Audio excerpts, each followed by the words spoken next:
زمین کے اوپر حضرت خواجہ معین الدین چشتی رحمۃ اللہ تعالی علیہ کے مشائخ میں سے، یعنی غریب نواز کے جو مشائخ تھے انہی بزرگان دین میں سے ایک بزرگ عارف باللہ گروہ اولیاء میں، اولیاء کے گروہ میں، اولیاء کی جماعت میں جن کا شمار تھا، ان کو کہتے ہیں حضرت فضیل بن عیاض رحمۃ اللہ تعالی۔ حضرت فضیل بن عیاض رحمۃ اللہ تعالی علیہ، اب یہ سمجھ لیے کہ بہت بڑے رہزن تھے، بہت بڑے رہزنی کیا کرتے تھے، بہت بڑے ڈاکو تھے حضرت فضیل بن عیاض رحمۃ اللہ تعالی عزیزان محترم۔ لیکن قرآن ایک ایسی چیز ہے، قرآن ایک ایسا اللہ کا کلام ہے، ایسا کلام ہے کہ جو اس کو سن لے، جو اس کو سمجھ لے تو یقین جانے کہ اس کے دل کی دنیا بدل جائے گی۔ سننے کی ضرورت ہے۔ سنا تھا حضرت عمر فاروق اعظم نے سورہ طٰہٰ کی چند آیتیں تو کفر کی تاریکی نکل گئی اور اسلام کی روشنی ان کے اندر داخل ہو گئی۔ صرف چند آیتیں کری اور بول پڑے کہ مجھے پہلے کلمہ پڑھانے رسول پاک صلی اللہ علیہ وسلم کے پاس لے چلو۔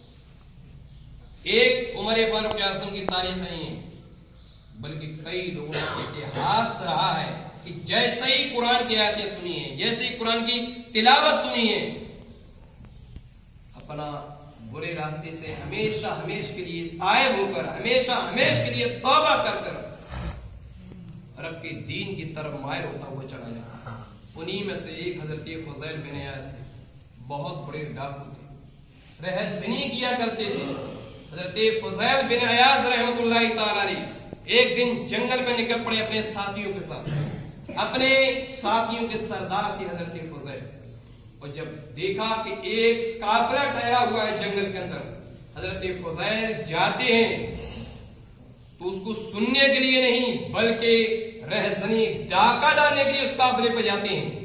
رات میں حضرت فضیل اور ان کے ساتھی اسی قافلے کے پاس پہنچ جاتے ہیں، لیکن ان میں ایک اللہ کا بندہ بھی تھا جو قرآن مقدس کی آیت کریمہ تلاوت کر رہا تھا۔ قرآن مقدس 27واں پارہ رکوع نمبر 18 کے اندر ارشاد ہوتا ہے، الم یعنی للذین آمنوا ان تخشع قلوبهم بذکر اللہ، کہ اے ایمان والو ابھی بھی وقت نہیں آیا، اے ایمان والو کیا ابھی بھی تمہارے پاس وہ وقت نہیں آیا کہ اپنے دلوں کو اپنے رب کے ذکر کے لیے جھکا کے چلے جاؤ۔ عزیزان محترم، جیسے حضرت فضیل بن عیاض رحمۃ اللہ تعالی علیہ نے اس آیت کریمہ کو سنا ہے، حضرت فضیل کہتے ہیں کہ ایسا محسوس ہوا کہ آسمان کی بجلی زمین پر گر گئی اور زمین دہل گئی۔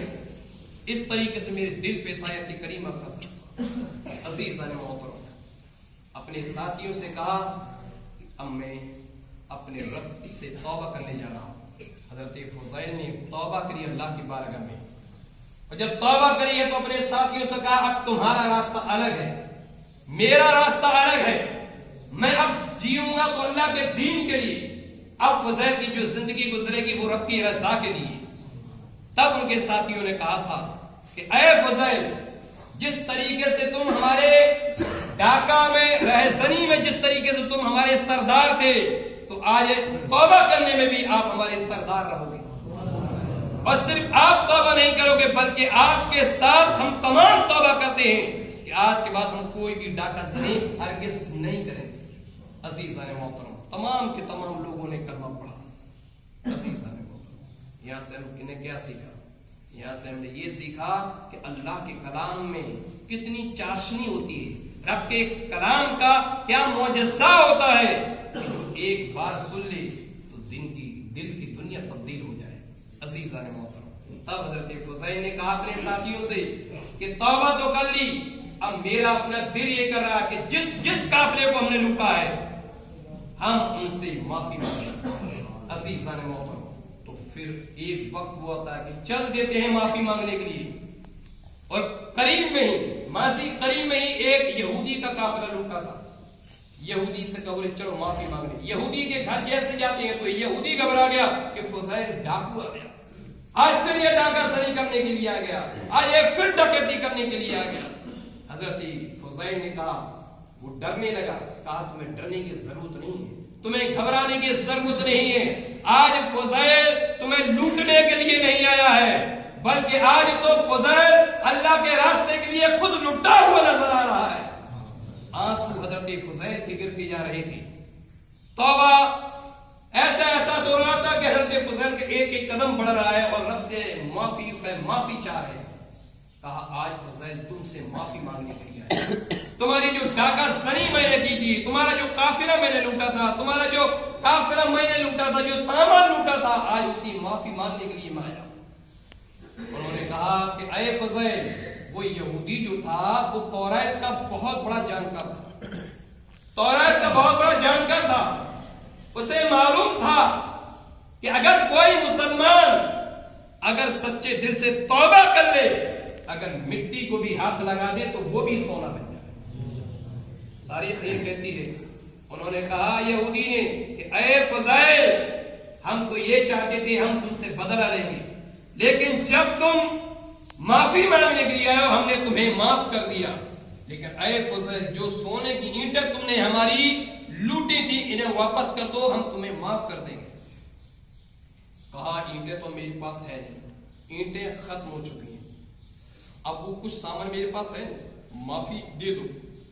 کہا ہم تمہیں معاف کر سکتے, تم جنگل میں اپنے ساتھیوں کے ساتھ چلے جاؤ اور مٹی کی اینٹیں بناؤ, اور مٹی کی جب تم اینٹیں بناؤ گے وہی اینٹیں اٹھا کر مجھے دے جانا, میں اس مٹی کی اینٹوں کو سونا سمجھ کر رکھ دوں گا.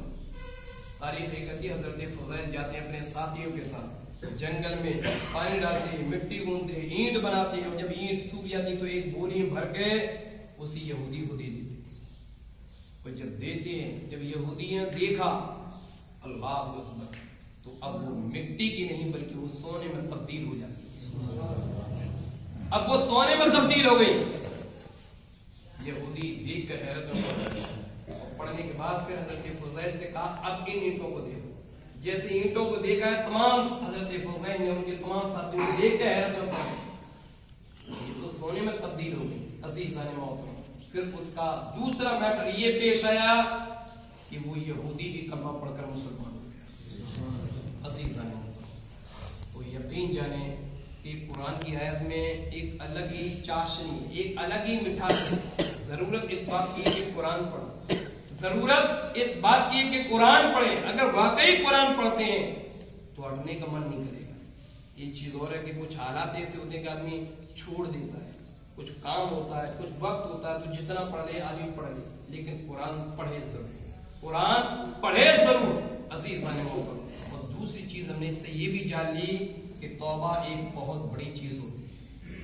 توبہ ایک بہت بڑی چیز ہوتی ہے. اگر توبہ سچے دل سے کر لی جائے تو یقین جانے اللہ اس کا صلہ ضرور عطا فرماتا ہے. اللہ کی بارگاہ میں دعا ہے پروردگار ہم تمام کو بھی سچے اور پکے طریقے سے, مضبوط ارادے سے اللہ ہم تمام کو بھی توبہ کرنے کی توفیق عطا فرمائے. اللہ ہم نے جو گناہ کیے ہیں پروردگار عالم ہمیشہ ہمیشہ کے لیے ہم ان گناہوں سے دور ہوتے ہوئے نظر آئے. اللہ کی بارگاہ میں دعا ہے پروردگار ہم تمام کو سچا اور پکا نمازی بنا.